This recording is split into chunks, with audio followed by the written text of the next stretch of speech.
Hello,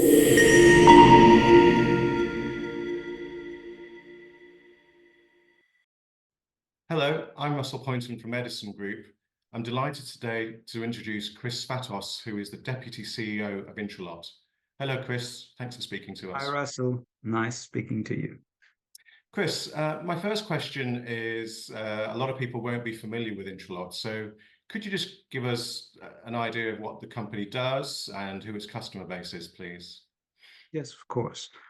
Intralot is a technology company founded by Mr. Socrates Kokos back in 1992 in Greece, where the parent company is headquartered and listed in the Athens Stock Exchange, serving his vision to provide high-level technology in the sector of gaming technologies.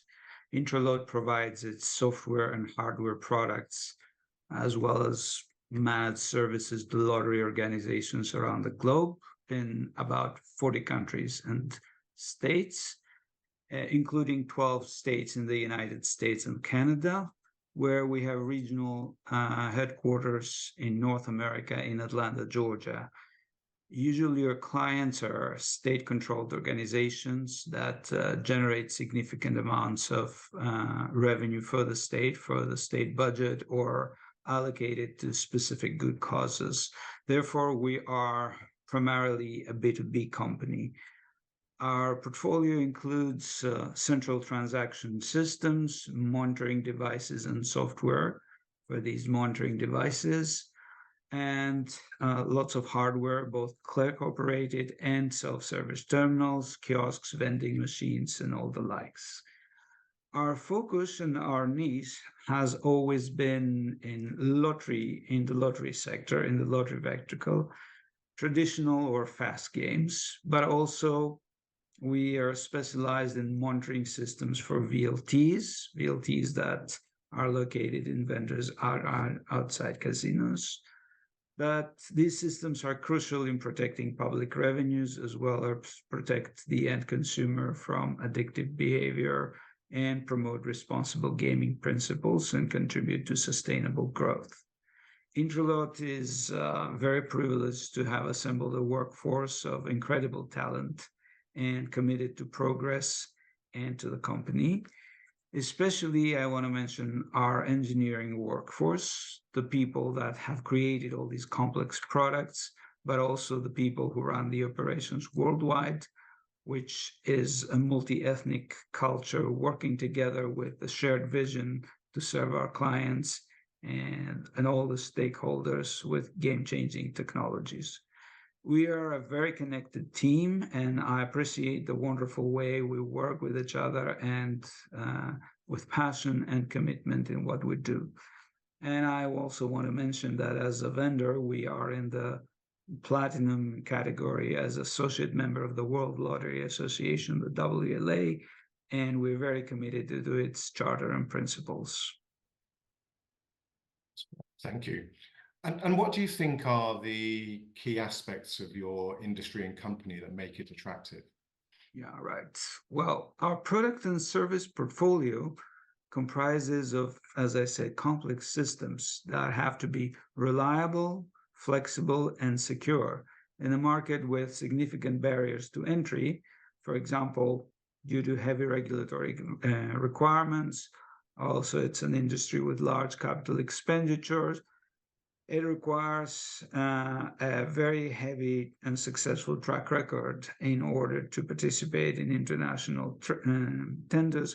All of these factors make it difficult for a casual player to enter our field. You need to be an established player, and established players with a sharp technology focus and field experience like what we have, like Intralot, enjoy strong competitive advantages.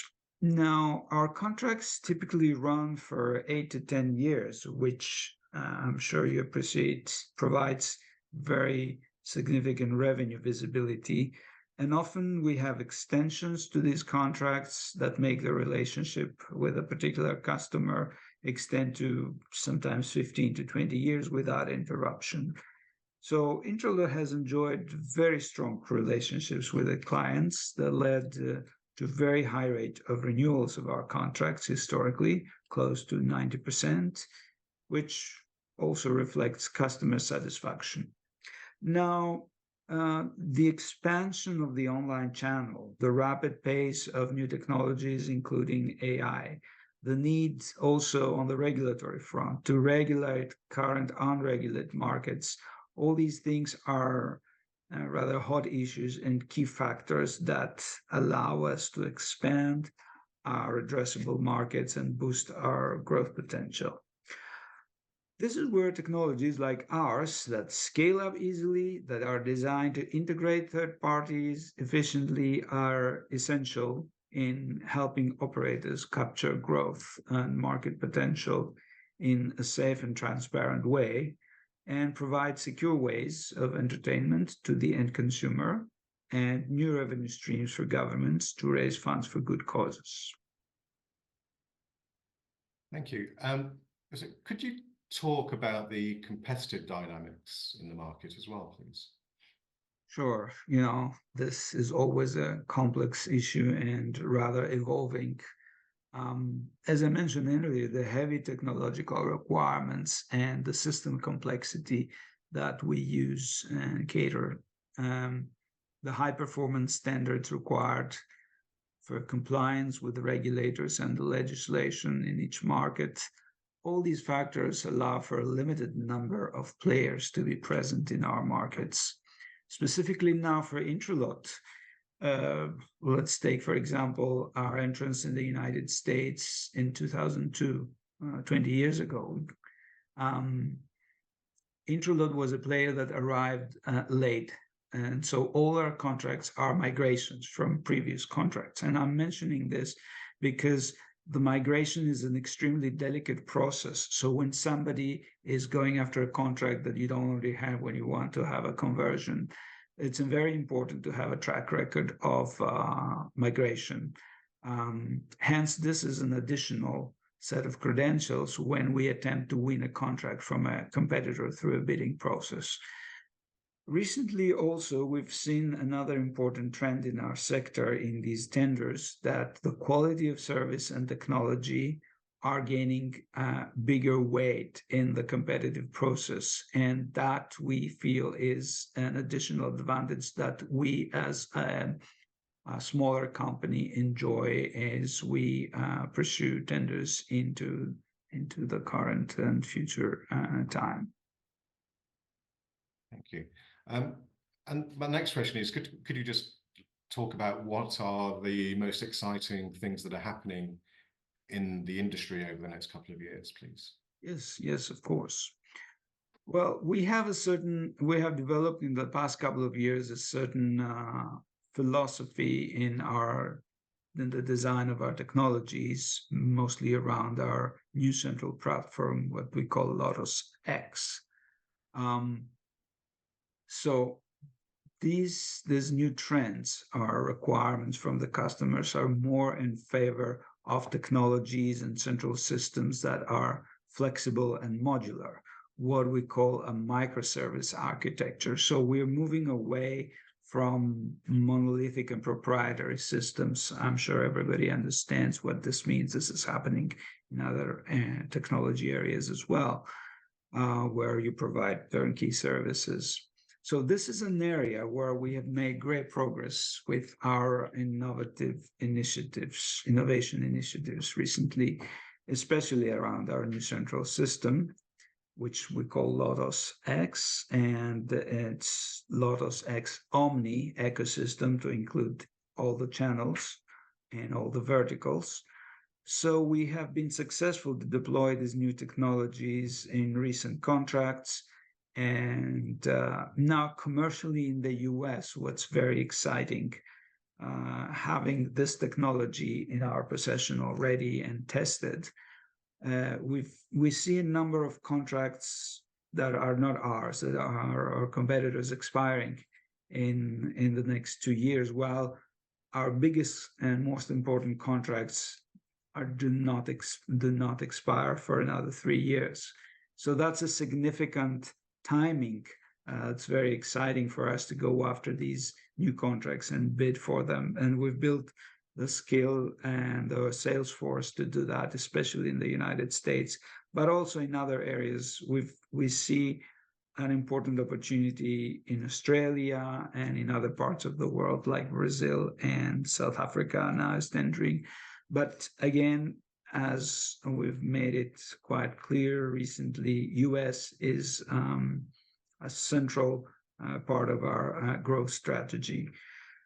Another positive marketing trend, let's say in the United States, is the legalization of iLottery state by state, and also state by state in the US. Governments, local governments are realizing the need to introduce more of those VLT monitoring systems I've been talking about in order to legalize these activities rather than leave them unregulated and miss that revenue, and also not have the ability to protect the consumer. So that's another important regulatory tailwind that we see in the US. We make every effort to constantly evolve our technologies in order to meet these new trends in the market and create the best product also for the end consumer. Great. And I guess of equal importance to potential investors are, what are the potential concerns for the next few years? Yes, I'm sure by this point in our discussion, you realize how important it is to have a well-regulated environment and to have regulators and our customers, who are usually companies within the sphere of the public sector, to move up swiftly to adapt the new technologies. Developments in technology are very crucial, and they are so fast. So it's important for our clients and the regulators to get up to speed and make the necessary decisions to create the environment to adopt these new technologies, to protect their market share and also the consumer. Another important area, I think I cannot but mention cybersecurity. There are lots of threats there and risks, and we take every measure to evolve and protect our systems and the systems of our customers. So these are two areas that we constantly keep an eye on, and things need to move fast in these areas. Thank you. And my final question is that Intralot has undergone a lot of changes in the last few years from an operation perspective and a financial perspective. So could you just give a brief overview of what's happened, and perhaps more importantly, why you think Intralot is better positioned now than it has been for many years? Last but not least. Last but not least. Yes, it's true. And thank you for giving me this opportunity, because a lot of hard work has gone into turning the company around at difficult times, including, of course, the pandemic effect. So clearly our latest financial results and the trend of the last few years reflect a clear strategy to increase profitability and increase free cash flow generation and decrease leverage, which all of these factors create an enormous value to our shareholders. And it strengthens our ability to fund future growth in those high capex projects and refinance our maturities at better terms. For instance, our EBITDA margin, having like 2019 as a reference year, our EBITDA margin went from 11% to 36%. And we see these current levels now as sustainable, and with even more headroom to grow to 40% and beyond. Also, our net leverage is currently in a range of around 2 times net leverage, and is expected to continue to go lower as we repay debt and increase our EBITDA.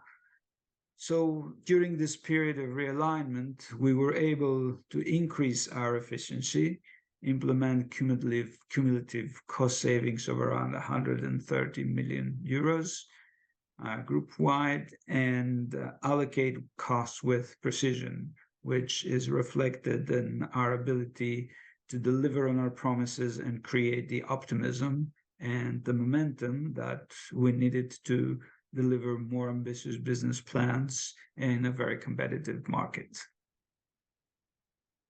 It's pretty good for a final tough question. So thank you for that. Thank you Chris, very much, Russell. Chris, thank you for taking the time to speak to us today. Thank you, appreciate it.